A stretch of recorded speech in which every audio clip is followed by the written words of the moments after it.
Two games on. 15-11.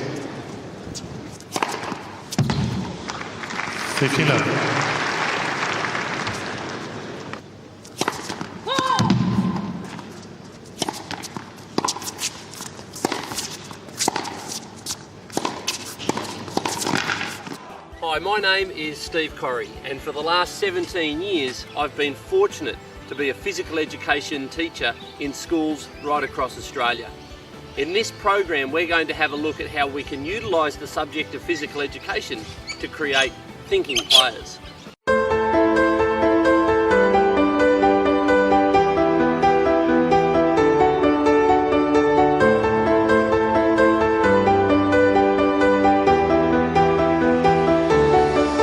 What's particular about those who are the best of the best with those flexible and adaptive responses, which sometimes make them unpredictable but definitely gives them the competitive edge, is that they've practiced in a different way to other people. They've practiced with a level of movement and tactical creativity that other people haven't. And they've developed a way of thinking which is unlike people who have only been coached and taught to think a prescribed way. Merge the technique and the tactic together is a really important component. I think it's important that we consider engagement, so always looking at what the learners can bring and what they're interested in doing, and that's a really important dynamic in any learning environment. Probably almost the most significant factor. What do they bring? What's their level of, how can we ensure that there's good engagement? And then matching that in together with a learning environment which will be challenging for the students and which will be relevant and game-like. So having those things married together and then moving the students on by ensuring there's good feedback loops, etc. in that system for learning would I think, help to ensure that students are feeling good about their improvements and about the game. Tennis has traditionally been taught with a very direct style. Lines, technical mastery, and producing stylised techniques before any tactical application, and then the game has always been delivered last. But I think a more contemporary version of that now is tennis coaching. Tennis coaches are using a far more contemporary version, which is a game sense approach. That what you're wanting through a game sense or a game-based approach is players that can solve the problems that the game set for themselves. I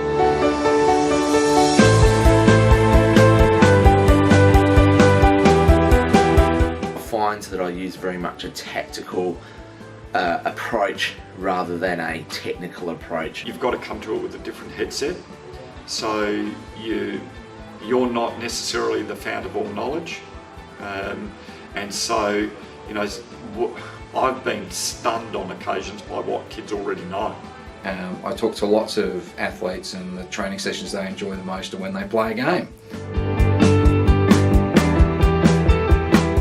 The old approach, or what you might say the more common physical education method, which Tinning describes as demonstrate, explain, practice.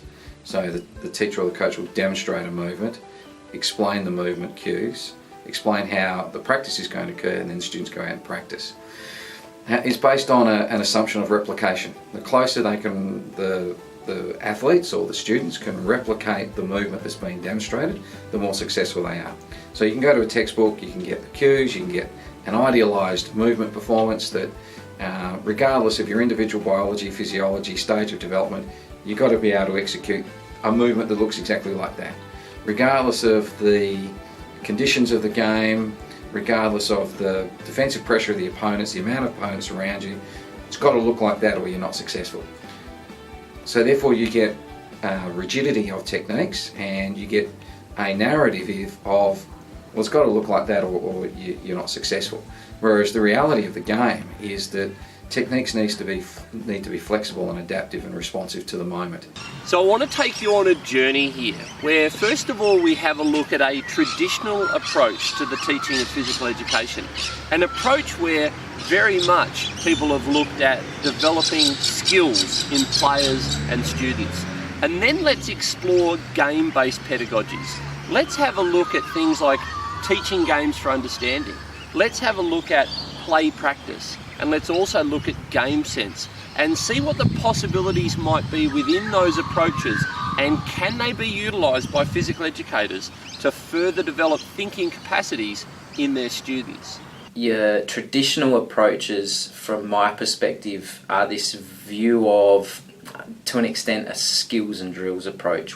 I think in the past there may have been an overemphasis on that element of skill play without actually having an understanding of the whole thing. And so we would have seen perhaps lessons set up where there was just technical practice in isolation, and then at the end they play in a game, which really doesn't make sense at all. However, if your thinking is limited, then that's possibly what you think is the appropriate thing to do. Well, a traditional approach might be skills and drills, so it could be a case of working with a partner, one ball between each pair, and they just passing the ball back and forth.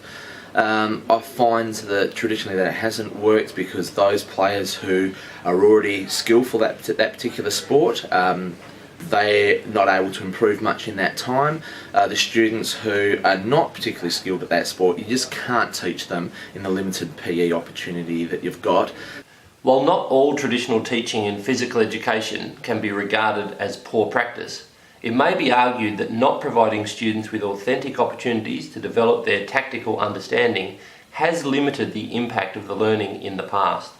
Fortunately, game-based pedagogies provide a wonderful opportunity to not only learn the game, but also develop thinking abilities that will serve students throughout their lifetime. One such game-based pedagogy is that of teaching games for understanding.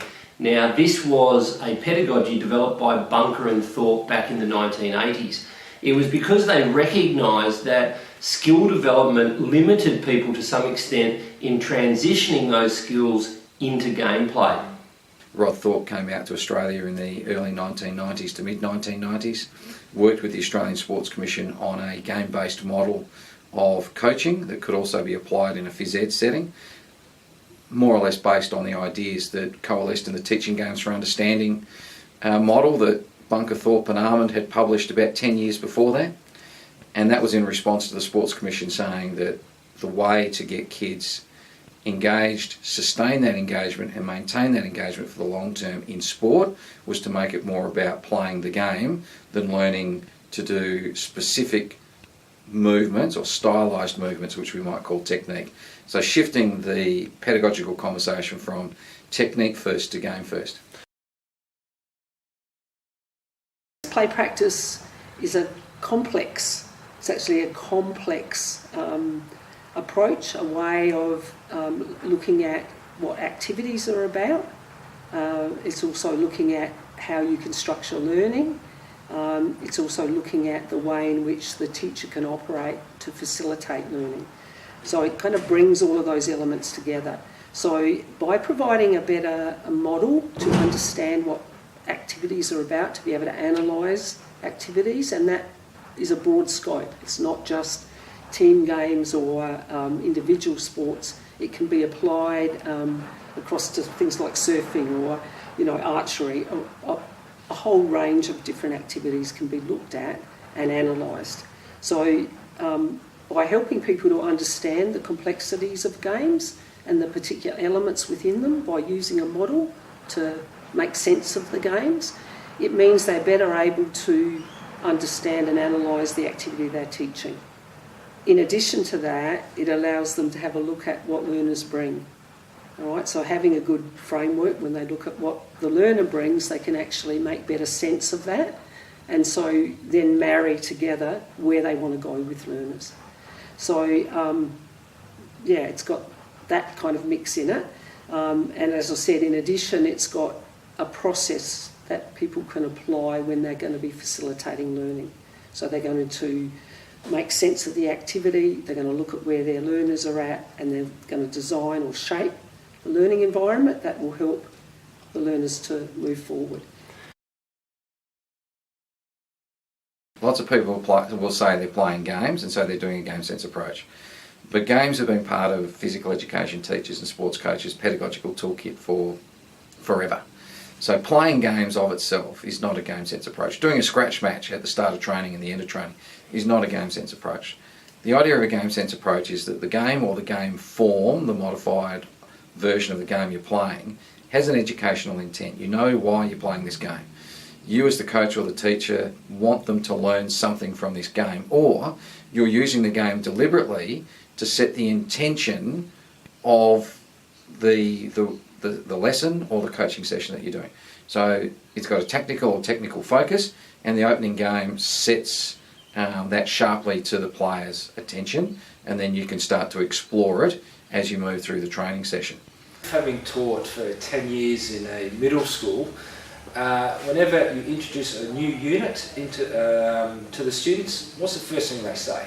Can we play a game? And I think in essence, to me, that's probably the most important or the biggest benefit of the game sense approach is that you get into the games straight away. So it's game centered and it's player centered. The first time I used a game sense approach years and years ago, the biggest change I saw in the kids was they started to smile straight up, because I suppose skill and drill is typically a 5-week program, and if we're good at the end, we'll play a game. It works with young people's and adults' motivations to play. When I was a footballer, the training sessions where we had scratch matches were the training sessions I enjoyed the most. That what you're wanting through a game sense or a game-based approach is players that can solve the problems that the game's set for themselves. So rather than looking to the coach at the side of the court or off the field or waiting for instructions before they make changes to their game plan or whatever else they're doing, I've got players that I can work with who think for themselves, can make decisions about technique, about tactics, and also are decent human beings. So how do we make the move from utilising a traditional approach to adopting more contemporary game-based approaches? Let's have a listen to how Associate Professor Shane Pill made exactly that move. His phys ed classes would always start with a game. My phys ed classes would be more typically closed to open drill progressions. My classes, we were in a good school, so it was easy to get good results from the kids, but my classes got to a high standard of performance. Brian's classes got to a high standard of performance. But it was my observation that there was greater joy, greater engagement from the kids when the game started. Brian never had to deal with the question, when are we going to play a game? Because every class started with a game. The question became, what game are we playing today, not are we playing a game? By starting with a game, you're getting greater engagement, and the kids can see the relevance through the games and the way you've constructed the games to what they're playing, either in the yard, at recess and lunchtime, or maybe even on the weekend. So how do we actually ensure that skills are still developed while allowing students to be involved in authentic gameplay? One of the methods used is that of information movement coupling. Information movement coupling essentially means that you need to be able to read the environment, select the appropriate information to coordinate your movement response. The coordination of your movement response goes into what you know to do in this particular situation. So if you like, you've got a menu that you can select from, and what's the most appropriate response. Now, with elite level athletes, they're doing that so quickly that we call it autonomous. But really, their brain is so sharply tuned to the information in the environment because they've seen it before, they've done it before, they know what to do, that they can move into a response faster than somebody who hasn't practiced in that environment to develop an understanding of this is the pattern and this is the optimal solution to that pattern. I've never seen this moment in the game before, because every moment in a game is unique, but that moment creates a pattern which creates recognition, which leads me to make a decision. And if I can make that decision faster than other people, I've got a competitive advantage. So information movement coupling is where coupling the information in the environment to a response in order to bring about an action. It's worth noting here that for people who don't fully understand the idea behind information movement coupling, where they only develop skills, they're really shortchanging their athlete or the student that they're working with. Consider this. If a goal shooter in netball wants to develop their ability to shoot, they actually need to complete approximately 500,000 repetitions to go from being a beginner to being elite. The question is, can genuine skill development be achieved within the scope of a standard school physical education program? Developing tactical understandings in a sport such as netball might include learning how to provide support for a teammate or utilising the width of the court and so on.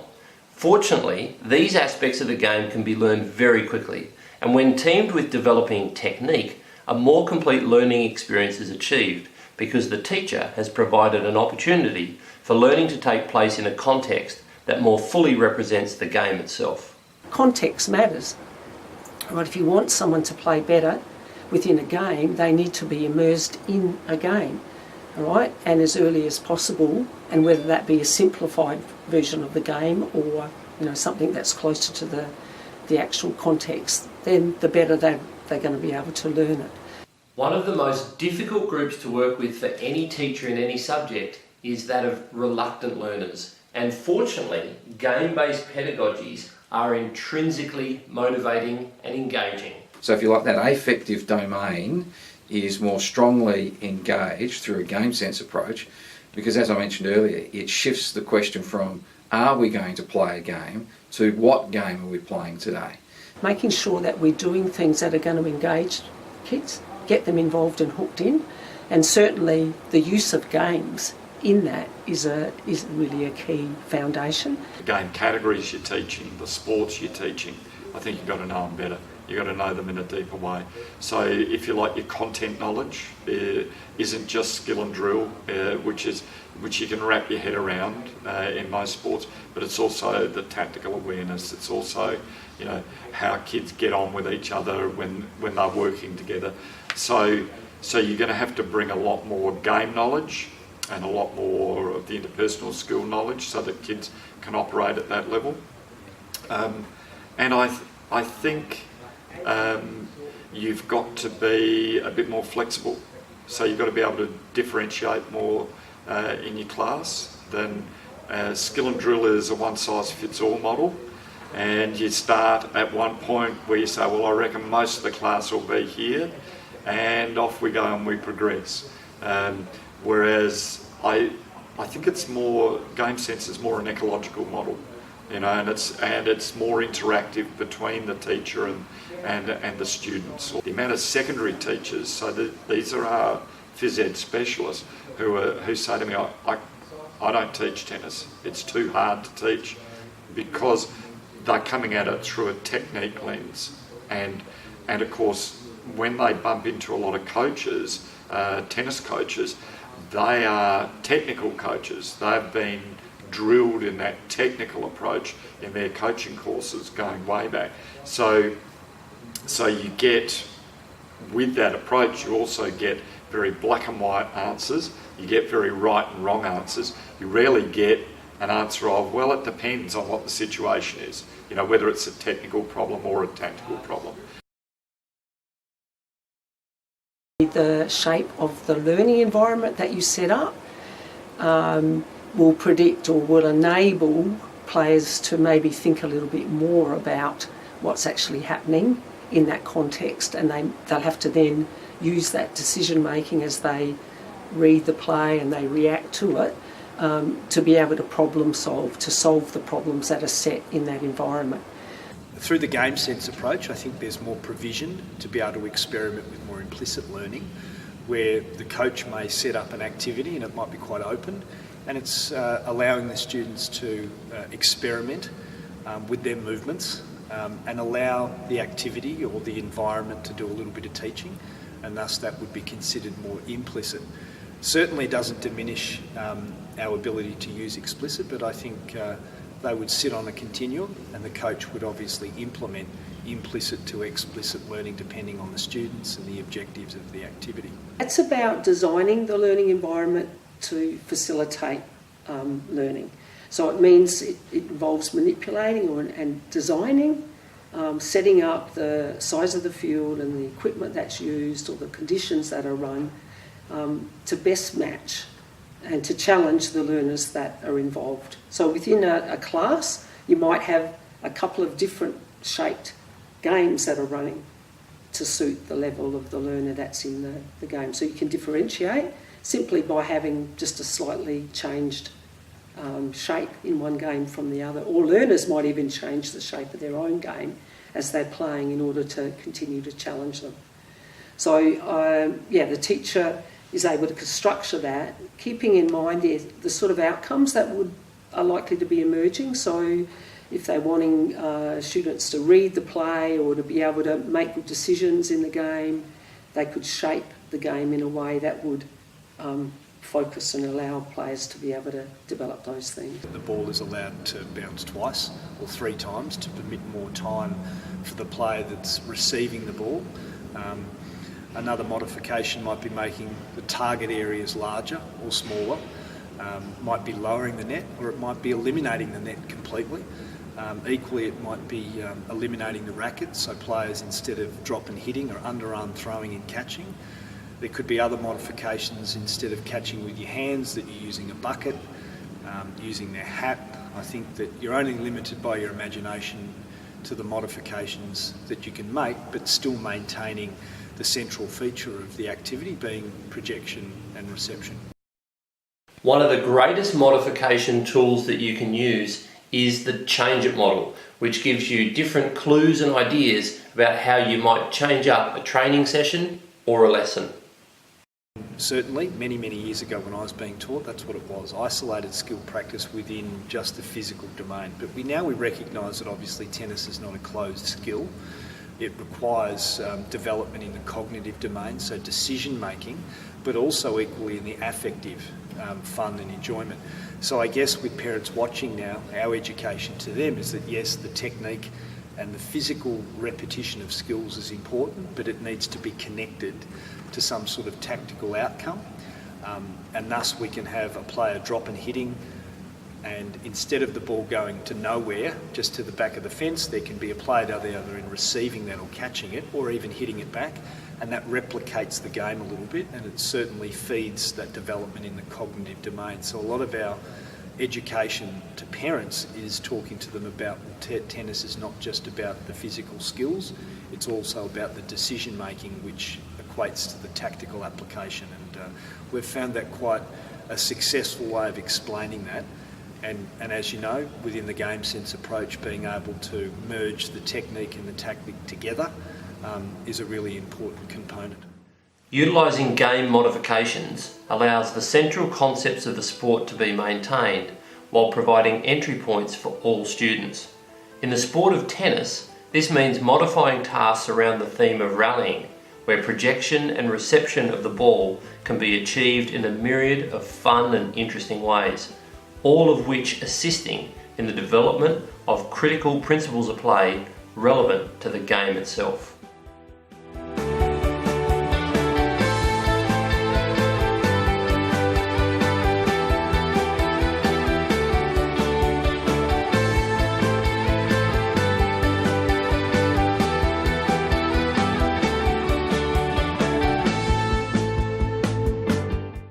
One important consideration for physical educators is that when using game-based pedagogies, skill acquisition is still important.